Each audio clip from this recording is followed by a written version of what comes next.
On Channels TV, a simmering controversy reignited as a southern Kaduna leader firmly rejects Governor El-Rufai's assertion of a peace deal with bandits involving payments, speaking out against the backdrop of historical tensions and security crisis in southern Kaduna.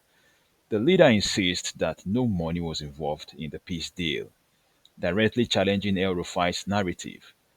As Nigeria continues wrestling with insecurity, this exchange raises urgent questions about governance, accountability, and the truth behind critical peace inventions.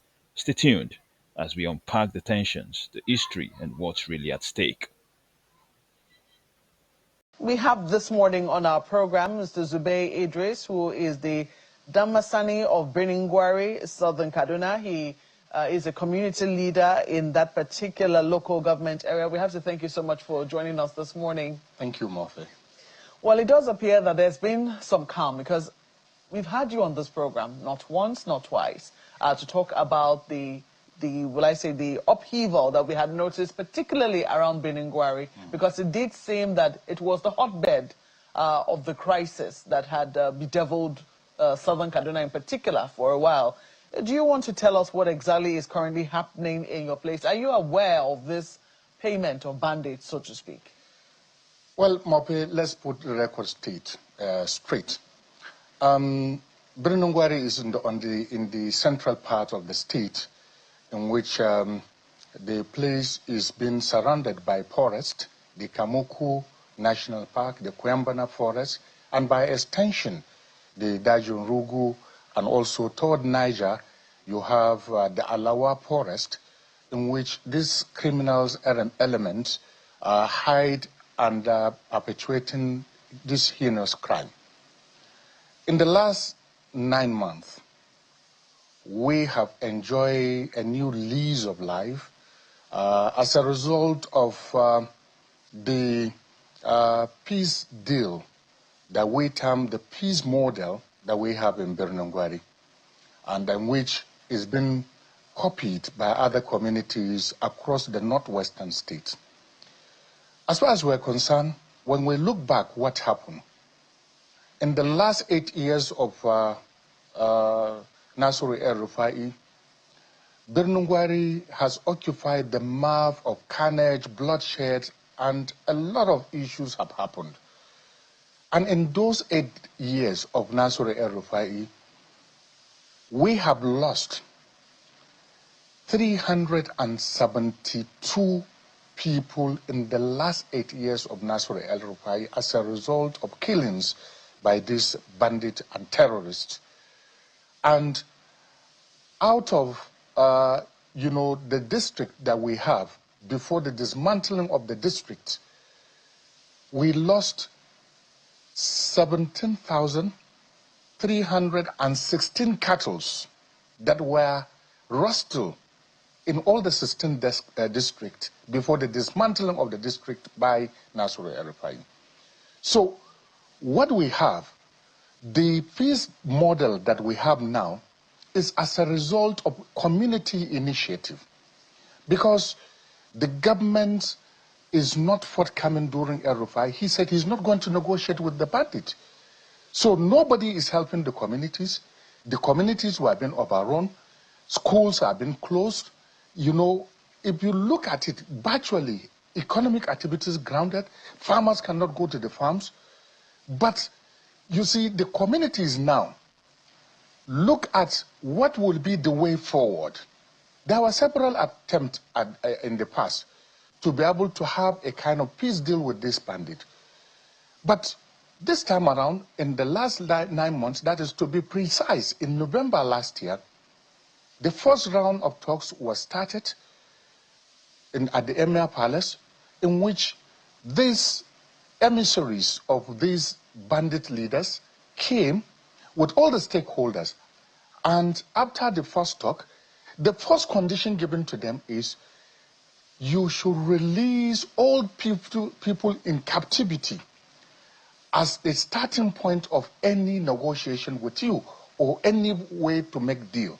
And they released a total number of 263 people without paying a kobo. So the second round of talk also happened, and the third round, and we now have, a complete deal in which they wanted markets to be open, the cattle market that for over 1 decade, the grains market, and they want pre-movement and pre-access to everywhere. And this is what happened. And in the last 8-9 months, nothing has happened. Birnungwari Kaduna Road, that used to be that a nightmare for travelers and commuters, that you can now travel even at the nick of night as a result of this peace deal. Help me understand this. You are saying that the bandits came out, they wanted to negotiate. Is that correct? Exactly. What had forced them to want to come out? I thought they were already in a place of strength. Yes, they were. You see, the kinetic approach, that is the security forces are closing on them. And number two, they are secluded in an environment that they cannot come out and move freely or even to enjoy what they have. So that is why they now said, look, it is time for us to seek peace with these people. So they reached out to the community? They reached out to the community. Because you said it was a community initiative. It's a community initiative. And you see, the emirate, the traditional institution, they don't have any constitutional role. Our constitution is very clear. We have 3 tiers of government: the federal, the state, and the local government. So they reach out to the emirate, and now the emirate cannot wholeheartedly, engage them without notifying the chief security officer of the state, which is the governor. And that is why the governor was involved. And also the governor, because it's a security issue, and that is why the office of the National Security Advisor was contacted, and in which we have an enlarged people, that we have representatives from the security forces, from the community leaders, and other associations that helped to see that this Birnungwari peace model was, established, and we have the result that we have today. That we said for the first 9 months, only buckets of incidences happened.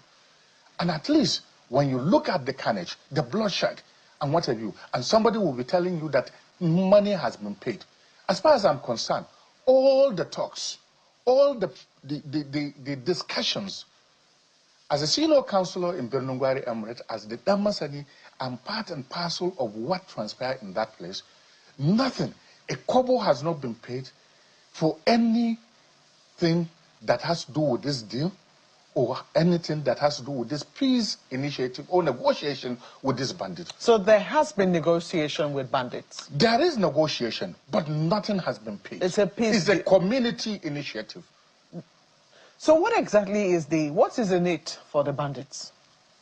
Well, the bandits ask for 3 things: the reopening of the market, grains and cattle market. Number 2, they ask that they should be allowed to freely interact with the larger community.